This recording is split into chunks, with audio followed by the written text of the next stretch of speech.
کے بعد کیا فرمایا وَقُلْ لَهُمَا قَوْلًا كَرِيمًا، جب ان کے سامنے کھڑے ہونا ہے نا،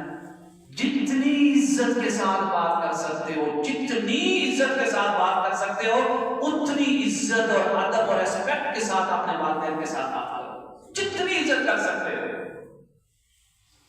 اپنے پیر کے سامنے یوں کھڑے ہونے والا اپنے پیر کے سامنے ایسے ایسے ہاتھ باندھ کے کھڑے ہوتے ہیں، جائز نہیں ہے پیر کے سامنے ایسے کھڑے ہونا،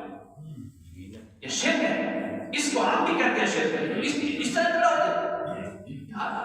نارمل حالت میں کھڑا ہو، پیر ہے کوئی خدا تھوڑا ہے، ایسے کھڑے ایسے پیر کے سامنے ایسے کھڑے ہونے والے اپنے والدین کے سامنے ایسے کھڑے ہوتے ہیں۔ جس کے سامنے تو ایسے کھڑا ہے اس کا تو نہیں پتا ہے کہ وہ تیرا پیر ہے یا نہیں ہے، اللہ کا مقبول بھی ہے یا نہیں ہے، پر جس کے سامنے تو ایسے سینہ تان کے کھڑا ہے اس کے بارے میں تو قرآن بھی کہہ رہا ہے کہ یہ تیرا پیر ہے، یہ تیرا مربی ہے۔ جس کے پاؤں چوم رہا، پیروں کے پاؤں چومے جاتا، ایسا میں نے دیکھا ہے، اللہ کی قسم یہ ہمارا عقیدہ نہیں ہے اہل سنت کا، یہ ہمارا مسلک نہیں ہے، بدنام کیا جا رہا ہے، اور یہ اعلانیہ بڑے بڑے استانوں پہ ہو رہا ہے۔ سوشل میڈیا پہ لوگ یہ چیزیں بنا کے اہل سنت جماعت اور اعلی حضرت کے فالوورز کو بدنام کر رہے ہیں۔ اندازہ کریں، ہمیں بصری صاحب کی بات ٹھیک ہے اور یہ ہوتا ہے، فرض کریں ہمیں بدنام نہ بھی کریں، یار قرآن اور حدیث کی یہ تعلیم نہیں ہے کہ آپ اپنے مرشد پیر ایسے کریں، آپ کو یہ عجیب نہیں لگ رہا؟ پیر گاڑی سے نکل رہا ہے، جو پیر آج آپ سے ہاتھ نہیں ملا رہا، آپ یہ ان کے بارے میں سوچ کے بیٹھے کہ قیامت کے دن ہمارا ہاتھ پکڑ کے جنت سے لے کے جائے گا؟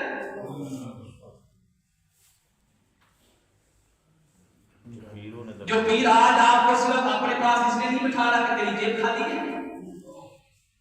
وہ قیامت کے دن تیری جیب جو اعمال سے خالی ہوگی اس کے بغیر تیری جنت میں لے کے جائے گا۔ ہمارا عقیدہ میرے دوستو یہ نہیں ہے، ہمارا عقیدہ یہ ہے کہ اگر جھکنا بھی ہے تو صرف اتنا ایسے کھڑے ہو جائے، اتنا یہ نہیں ایسے کھڑے ہو جائے، ایسے کھڑے ہو جائے۔ وہ ابھی گاڑی سے اتر رہا ہوتا ہے، پیر اس کے پاؤں چومتے ہیں، لینڈ کروزر، اور مرید کے پاس آ کر